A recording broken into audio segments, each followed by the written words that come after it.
You were always a good student, the reliable friend, the practical employee, but somehow you are never satisfied with yourself. You feel a strange sense of disconnect because you have this vision of a stronger, more confident, more aligned version of yourself. The woman who speaks up in meetings, who wears that bold lipstick, who starts that passion project, but she feels so far away.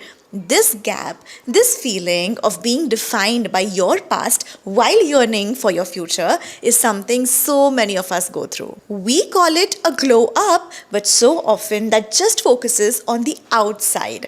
Today, we are going deeper than that. We're not just talking about a false glow up where you are just hiding behind new clothes. We're talking about the art of rebranding yourself from the inside out. This is not about becoming someone else completely. It is about finally becoming the person you were always meant to be in the first place. And today I'm giving you the 5-step blueprint to start that journey. So grab your notebook and let's begin your new era. Hi, this is Ria Vox, and this space is for women who are done playing small. So subscribe and let's glow together. On my number one list is the mindset audit. That is the inner rebrand. Now, before we change a single thing on the outside, we have to start on the inside.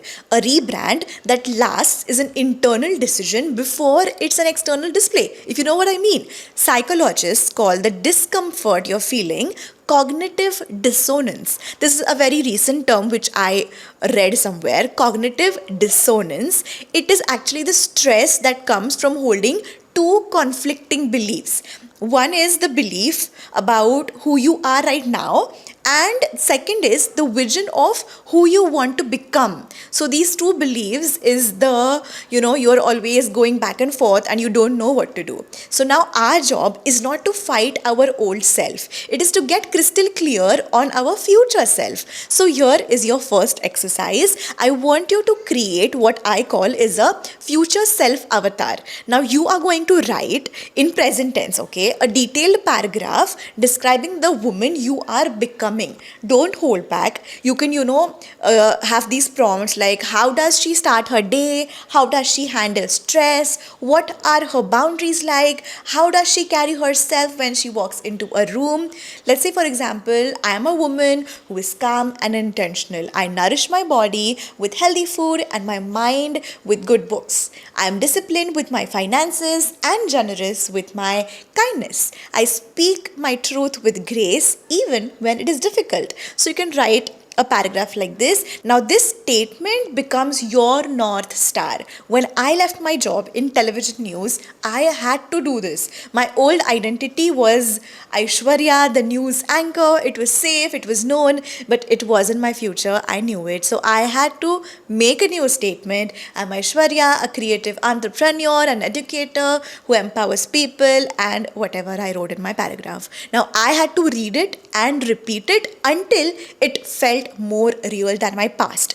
And here's a quick secret on fueling that inner rebrand. The way you start your morning sets the emotional tone for your entire day. Your future self isn't hitting snooze and scrolling. She's nurturing herself. Maybe that means a 5-minute meditation, or for me, it's adding a scoop of nutrition powder into my morning routine. It is a tiny choice, but it is a huge daily vote for the woman who prioritizes her well-being. So look at your morning. What small or high-value ritual can you adapt? You can use that. Your rebrand begins the moment you decide who you are becoming, right? So yeah, just follow that. Now on my list on number 2 is rewrite your story. That is the narrative rebrand. Now once you know who you're becoming, you have to change the stories to tell about yourself, both to yourself and to others. We all have these limiting narratives and we just keep on repeating them on loop.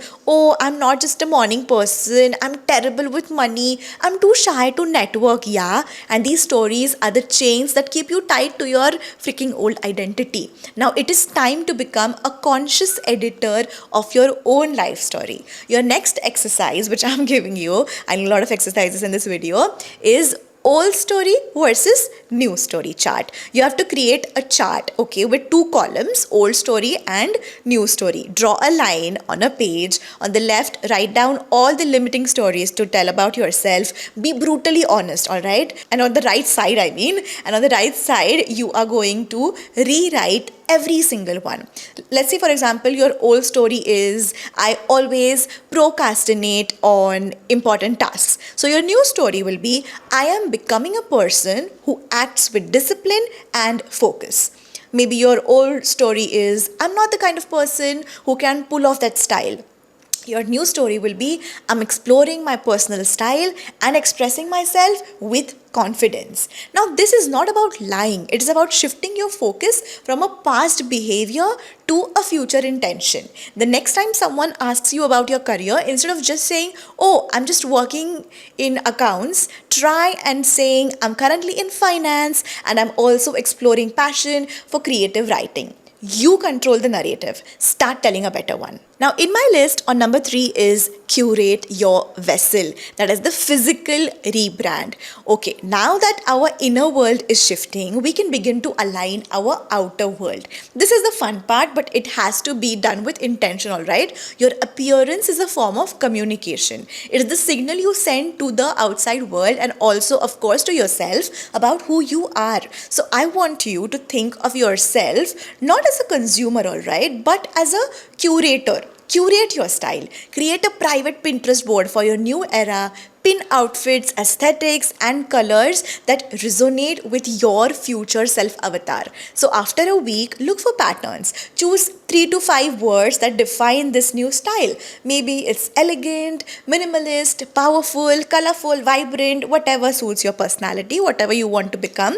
Now, when you shop, you don't just buy things, you ask those questions. Now, is this elegant? Is this minimalist? Is this powerful? This stops you from buying, just going out and impulsive buying and helps you build a wardrobe that truly will represent you. We often save our best clothes for going out, right? But the most powerful person you need to dress is for you. The future you, the confident you, does not wear old, stained t-shirts around the house. When I embraced my new identity, one of the first things I changed was my home wear. I know some friends of mine, made fun of me also. Like, why are you like this in your own house? You can be comfortable. But that made quite a lot of difference. Switching to coordinated, soft, high quality loungewear, maybe from brands like, I'm just referring to brands which I use, Zivame, H&M, or Marks and Spencer, or even Sanskriti Homes, was a subtle daily declaration that I am worthy. I'm feeling good. And even when I'm just working on my PhD or I'm just editing a video, I dress up nice. It makes me feel good. Think about it. A polished look, even at home, changes how you feel and how you act. It instantly will elevate your mood and your productivity also. You can also apply this to your skincare. Investing in a night cream or a hair oil is a moment of devotion to your future self. I personally like using COSRX snail mucin onto my face before going to bed. But when you're applying it, just don't apply and directly go to bed. At least have 1 or 2 hours gap so that your skin can absorb the cream or the moisturizer or whatever you're applying to your face and then go to bed. Another thing which I feel is necessary is curate your body language. Now your new identity needs to be embodied, right? So stand up straight, pull your shoulders back, make eye contact. When you occupy space with confidence, you send a powerful signal to your own brain that you are a confident person. It's like this feedback loop, So act like her and you become her. Now, in my list on number 4 is build new proof, the habit rebrand. Now, a rebrand has no substance if it is not backed by action, all right? You can do all these things and not act on it. It makes no sense. So, your habits are the daily votes you cast for the type of the person you want to be. You need to build new evidence that proves your new identity is real. Now, this is where we anchor our future self avatar into reality. So, look at the statement you wrote, all right? Each quality is linked to certain habit. If your avatar is a person who is intellectually curious, your habit would be reading 10 pages a day. Now, if your avatar is financially secure girl, your habit is to track your expenses every evening. Now, if your avatar, let's say, is a healthy and a vibrant girl, your habit is to go for a 20-minute walk every morning. Don't try to do everything at once. Pick one quality from your statement and focus on building one small corresponding habit for the next 30 days. I would say 21 days. You can give it a month also. Now, this is how you build self-trust. You are literally proving to yourself day by day that you are the woman you say you are. Now, in my list, on number 5 is edit your circle, the environmental rebrand. And I cannot stress on this point too much because this is the last step and this can be the hardest, but it is the most critical one. You cannot become a new person in the same old environment that constantly reminds you of who you used to be. The famous saying is, you are the average of the 5 people you spend the most time with. So a rebrand definitely 100% requires an environmental edit. Now this might mean lovingly creating distance from friends who only see you as your past self. The one who complained or had no ambition. It means setting boundaries. It also means actively seeking out people and places that align with your new identity. You can join a new book club, you can sign up for pottery class, you can go to some seminars. Put yourself in rooms where your future self would love hanging out. So when you surround yourself with people who are already living the way you aspire to live, your growth becomes inevitable. You will definitely rise to the new standard. So that's it. The 5 pillars of a true rebrand. It all starts with your mindset. Mindset is communicated through your narrative. Narrative is expressed through your physical presentation. That is proven by your habits and is supported by your environment. So remember, this is a beautiful, compassionate process of alignment. It's about shedding the layers that aren't you so the real you can finally shine. Now, for your homework, I don't want you to definitely feel overwhelmed. All I want you to do is step 1, go back to chapter 1 and write your future self-avatar statement, just 1 paragraph, that's it. And I would love for you to just share 1 word from your statement in the comments below. Is your future self confident, peaceful, creative, bold?